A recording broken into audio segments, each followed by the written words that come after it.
Coucou les petits angoissés, cette histoire, je tiens à vous le dire à l'avance, risque d'effrayer les futures mamans.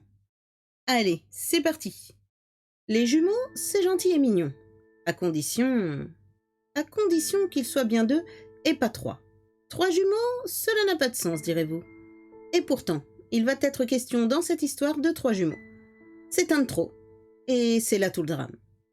Le 10 juin 1940, la France vient d'être écrasée en quelques semaines par les troupes allemandes. Partout, c'est l'affolement, la débâcle, le désespoir. Mais cela n'empêche pas la vie de continuer. En ces heures noires, il y a quand même des enfants qui naissent. Adrienne Berthier est en train d'accoucher à la clinique du Bon Secours, dans une petite ville du nord de la France. Depuis quelques semaines déjà, elle sait qu'elle va avoir des jumeaux. La double naissance se passe sans problème.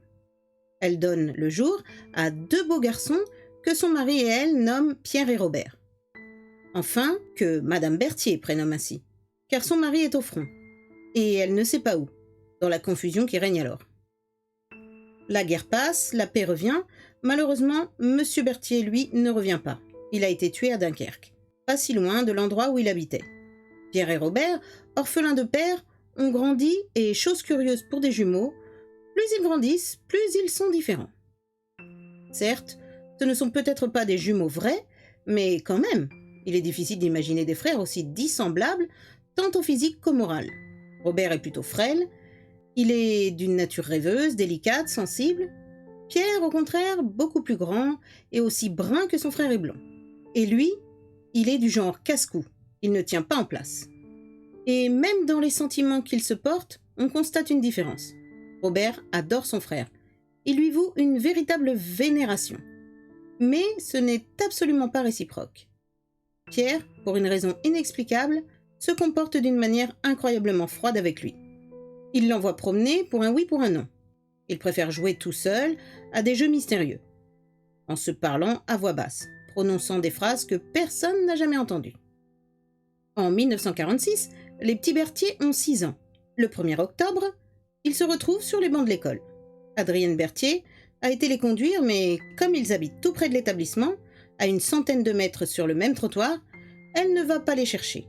Elle les laisse rentrer seuls. Or, ils ont l'un et l'autre quelque chose à lui raconter. Robert parle le premier. « Maman, dans notre classe, il y a un élève, il ressemble à Pierre.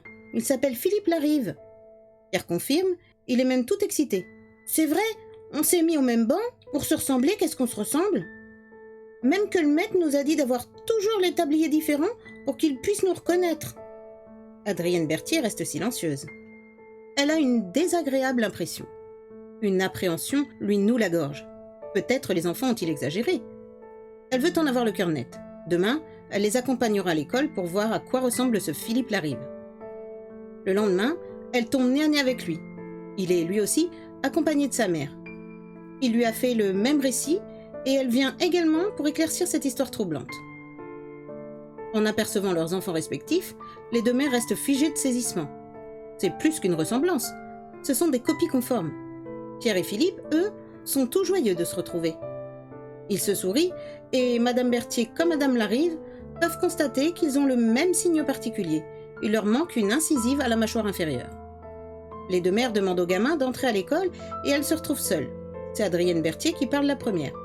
« Quand votre fils est-il né ?»« Le 10 juin 1940. »« À la clinique du Bon Secours, c'est ça ?»« Oui. » Un long silence. Madame Berthier comprend maintenant l'attitude en apparence inexplicable de Pierre.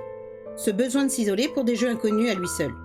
Il devait sentir inconsciemment l'absence de son véritable jumeau et le chercher dans des longues rêveries solitaires. Elle repense aussi aux circonstances dans lesquelles elle a accouché.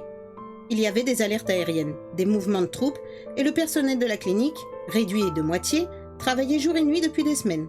Toutes ces circonstances étaient réunies pour qu'une substitution d'enfants ait lieu.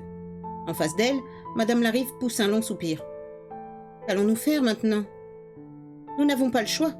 Même si nous ne voulions ne rien faire, les jumeaux ne nous le permettraient pas. Ils se sont retrouvés et ils n'accepteront plus d'être séparés. D'ailleurs, à l'école, ils vont tout de suite deviner la vérité. Nous devons saisir la justice. » C'est ce que font les deux femmes, toutes deux veuves de guerre. Et le résultat de test est immédiat. Robert Berthier et Philippe Larive ont les mêmes empreintes digitales et la même formule sanguine. Quant à Robert, des examens prouvent qu'il ne peut pas être le fils de Madame Berthier. En revanche, ses caractéristiques génétiques sont compatibles avec celles de Madame Larive.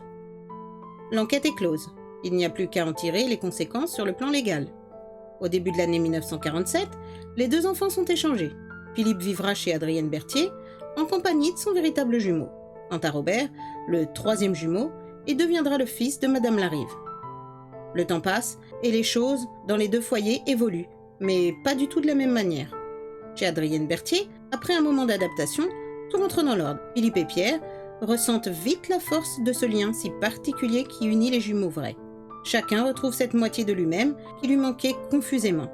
Et Pierre n'éprouve aucun regret de l'absence de Robert qu'il n'aimait pas. Chez Madame Larive, à quelques centaines de mètres de là, c'est tout le contraire.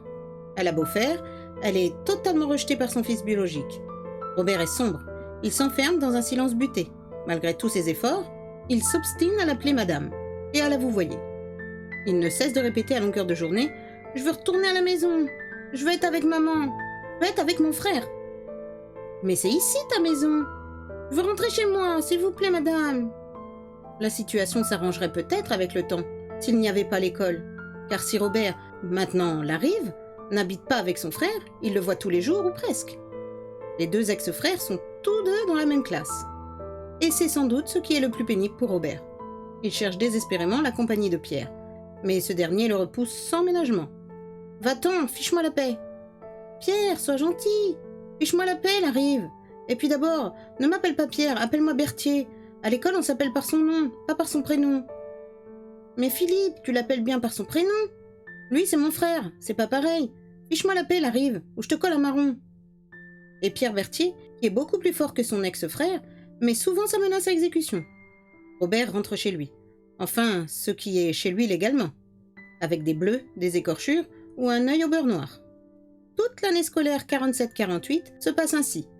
Les deux jumeaux, assis au même banc, sont dans un univers qui se limite à eux seuls. Ils sont bons ou mauvais dans les mêmes matières et ils ont presque toujours les mêmes notes. À la récréation, ils jouent ensemble. Ils sont aux anges de s'être aussi miraculeusement retrouvés. Ils débordent de vitalité.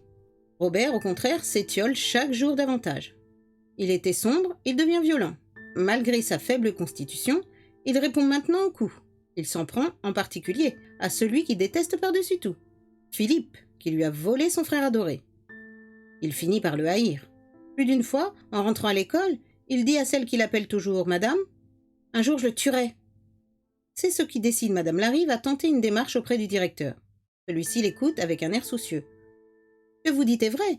Mes enseignants et moi-même, nous sommes inquiets pour votre fils. Il vit très mal la situation. Mais je ne vois pas ce que nous pouvons faire, à part redoubler d'attention et de gentillesse. On ne peut pas le changer d'école. C'est impossible. Il doit aller à celle dont dépend son domicile. Ou alors, mettez-le dans le privé. Mais c'est bien trop cher pour moi. Déménagez. Pierre ira automatiquement dans un autre établissement. Vous croyez qu'on déménage comme ça? Effectivement. En cette année 1948, la France est loin de s'être remise des terribles destructions de la guerre. La crise du logement sévit partout. Le directeur pousse un soupir. Si vous ne pouvez rien faire, peut-être que Madame Berthier pourra quelque chose. Essayez de la convaincre. C'est ce que fait Madame Larive. Adrienne Berthier comprend très bien sa démarche. Elle-même souffre pour Robert, qui a été son fils pendant 6 ans, et pour qui elle a toujours beaucoup d'affection. Si c'était possible, elle mettrait ses jumeaux dans un autre établissement. Mais elle se heurte exactement aux mêmes obstacles. Elle vit de ménage et de sa pension de veuve de guerre. Elle est loin d'être assez riche pour s'offrir le privé. Quant à déménager, il y a la crise du logement. Il faut continuer comme cela, en espérant que tout finira par s'arranger. 10 juin 1948. L'année scolaire se termine. Ils sont 3 à fêter leurs 8 ans ce jour-là. Les 3 jumeaux. C'est sans doute cela qui rend Robert Larive plus amer, plus désespéré encore que d'habitude. Aussi, à la sortie de l'école, il s'en prend encore une fois à son ennemi mortel, Philippe Berthier. Pour le reconnaître de son jumeau, les instituteurs lui ont fait porter un tablier bleu, alors que Pierre en a un gris. Robert se plante devant lui. « Défends-toi, je vais te casser la gueule !» L'autre ricane et, comme il en a l'habitude, lui assène 2 coups de poing sur la figure. Mais cette fois, les choses n'en restent pas là. Il y a un chantier dans la rue, avec un tas de sable et des pierres. Robert se saisit de l'une d'elles et frappe de toutes ses forces la nuque de Philippe qui s'éloignait. Philippe Berthier est mort dans la nuit. Mais s'agissait-il bien de lui? Car son jumeau survivant a prétendu constamment par la suite être Philippe, et avoir échangé son tablier avec Pierre. Les médecins, les psychologues consultés, ont penché pour une affabulation. Selon eux, l'enfant mentait, soit pour faire souffrir le meurtrier en lui faisant croire qu'il avait tué non le rival détesté, mais le frère adoré, soit parce qu'il ne pouvait supporter cette mort et s'approprier l'identité du disparu. Robert Larive, non responsable pénalement, n'a bien sûr subi aucune peine.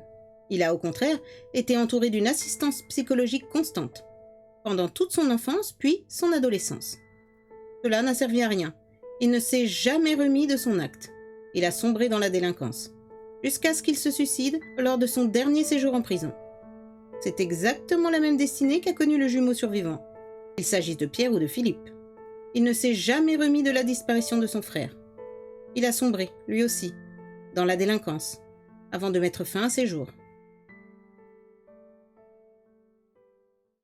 Et voilà mes petits angoissés, c'est la fin de cette histoire, j'espère qu'elle ne vous aura pas trop effrayé, surtout si vous êtes sur le point d'accoucher. À bientôt les petits angoissés!